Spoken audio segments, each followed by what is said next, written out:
On this episode, we're traveling to southern Illinois hunting the pre-rut. What we want to look for and what we're going to do when we get here is we're going to take the first day and pretty much scout this out. We have some friends that have been down here scouting, already hunting, doing their thing, but we're going to hunt a different piece of property than what they're on. So when we're here that first day, the first 24 hours, we really want to concentrate on where do we want to hang stands, what are we looking for. We're going to look at a couple of small food plots that are here right off of some bedding areas, in between a couple of water sources. The weather is a little warm, so we're trying to focus on that water and the clover fields at this time, getting that moisture and stuff. So watching these deer, getting these does in here, and watching those bucks transitioning out, trying to find those first hot does coming in. Also, we're going to really focus on that early season pre-rut rattling and grunting techniques. We're going to do, not really get into a lot of the tending grunts yet at this time, but more of the challenge grunts and into that, hard rattling sequences, and see what we can draw out of these bedding areas in the early morning that are trying to check those for those hot does. So stay tuned. We're going to try to get in here and see what happens over this next couple days of scouting, checking things out, and hopefully our plan comes together.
first morning here in Illinois, and last night we had a good buck in here.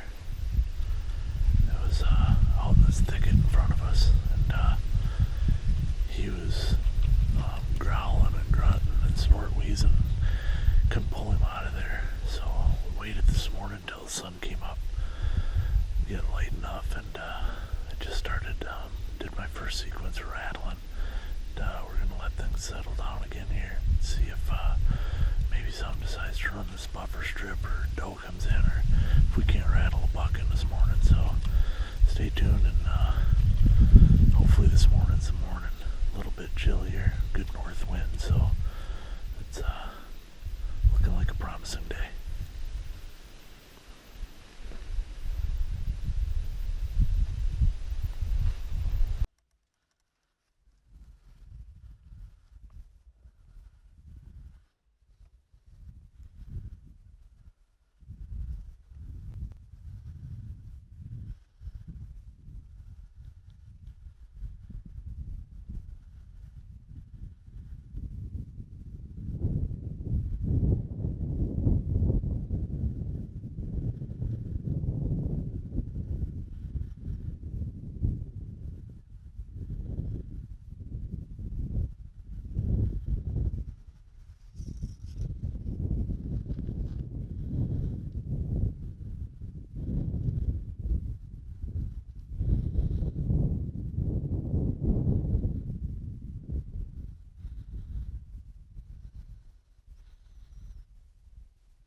Well, I did a sequence of rattling here a little bit ago on this buck.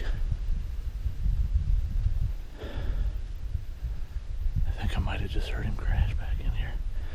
I might have been just a hair high, but he looked like a really nice 8 and tall.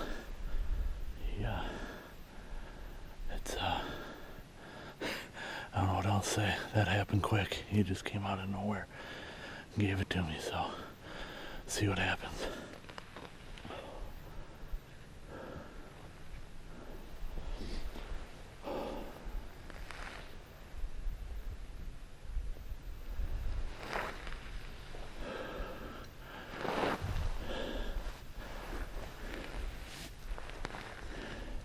We've given it about 45 minutes now.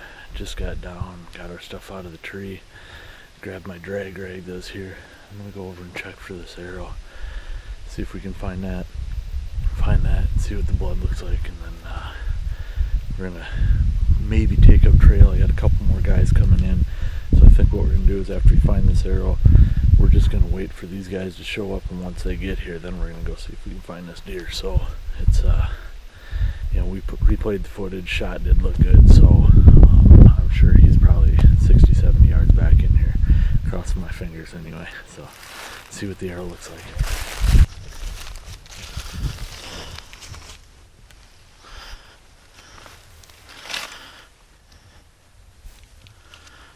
That looks good. That looks really good. So it's close those back up so we don't cut ourselves. I tell you,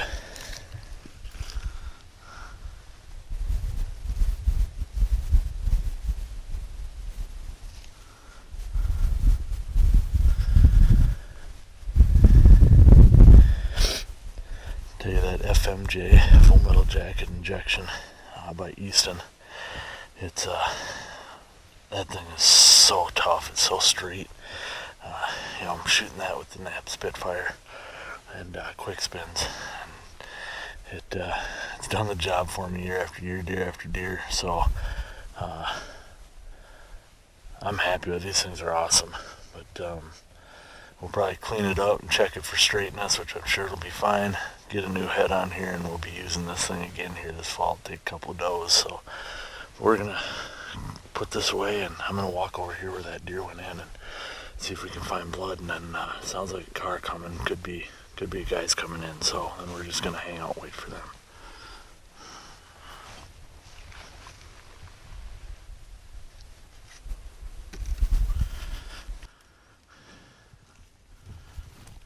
Blood here.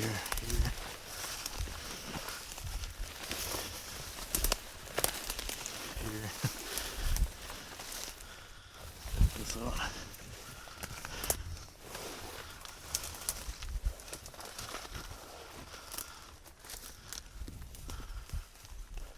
Pretty cool looking deer. He fortunately he had a little ground shrinkage on me. He didn't have the mass I thought he had, but he's got good tine length and he's got really cool beams on him that wrap in super tight.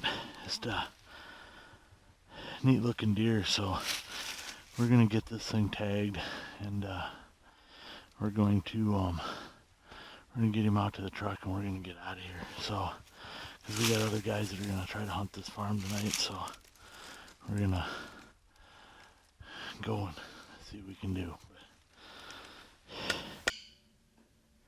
Things went right on this hunt. It's a pre-rut. We got in there. Everything seemed to work out. Hit the rattling horns. This deer came out of a bedding area looking for us. Came into that small food plot where there'd been a couple of does earlier in the morning. And was scent checking those. Gave me the opportunity. Made a great shot. Quick, humane kill on this animal. The only thing that we could have done a little different, because we had some antler restrictions on this property between all of us, and unfortunately this buck didn't quite make it because I just got caught up in the moment. There's no ifs, ands, or buts. I have no excuses. I'm happy about this animal. I'm proud of this animal. The only thing that really could have helped make a big difference in this, that I do on all my other properties, but because it was the first time I was there and I didn't do it, is put out a lot of trail cameras. When I have those trail cameras, that helps me take an inventory of older mature deer and antler size. My faults are when I see that animal coming, if I make a decision, I saw this animal, he looked like he had good twos on him, nice brow tines, like, okay, this looks like a shooter running through the timber. I then focused on the task at hand, and that was making a quick, humane kill on this animal. If I would have had trail camera photos, I probably could have had identified or had a better chance of identifying this animal and possibly passed on him. However, it didn't happen, but it taught me that valuable lesson that you should always, get that inventory if you are trying to manage your animals and your bucks like we do on our other properties, and that we're going to be doing going forward on this Illinois property. So get those cameras out, start your scouting. I leave my cameras up, 24/7, 365 days. That way I get to see if there's anything that comes in that's new throughout the winter and watch them throughout their spring. Get the cameras out, make sure you get a good inventory and watch them from year to year. One of the things that I want to point out about this, when you're looking with those cameras and checking things out, people say, well, they're antlers. How can you tell year to year to year what that is? Sometimes you can't. Sometimes you have to look for either an ear that's maybe ripped or double white throat patch, no throat patch, scars on the face, something that's telltale from year to year, as if they have an injury, maybe their antlers are going to grow different from one year to the next. So check out, for those injuries, and that will help keep track of what deer is there from year to year. And this will help you own your season.